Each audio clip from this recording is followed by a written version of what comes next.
Hey, I'm Coach Colin Castello with ShotMechanics.com, and this is NBA Shooting Secrets, LeBron James edition. So over the years, LeBron James has developed himself into a pretty good shooter, and so we're going to go over a few of his mechanics that you might be able to put in your game to help you out. Alright, so let's begin by talking about LeBron James' feet. Now, he's definitely a turn shooter, but sometimes he modifies it to fit the situation. He does a great job of tilting his feet just slightly off to the side, that way it relieves the tension in his shoulder and he gets a really smooth stroke.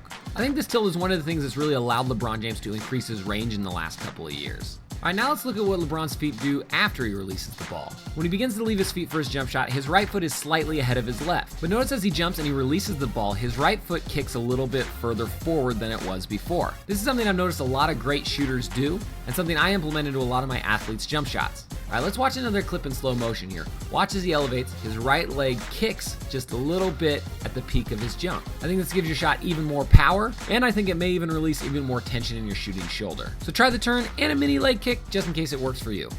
Now, I know we've talked about the dangers of two-motion shooting before, but there's a couple things that you can do that will help you out if you are a two-motion shooter. The first thing is make sure that you get great lift. The worst thing that can happen for a two-motion shooter is to get very little lift off the ground. The next thing that you want to be careful of is make sure that your elbow is pointing towards the basket. A lot of young two-motion shooters get what I like to call the chicken wing syndrome, where their elbow's pointing out to the side. So instead, pretend like your elbow is pointing straight towards the basket, and that will keep it in a straight line. And the last thing that LeBron does well that might help you is to make sure that you have a higher release point than normal. This will help get that extra arc that you lost by going to a two-motion shot. So if you're already a two-motion shooter, try these out and see if they work for you.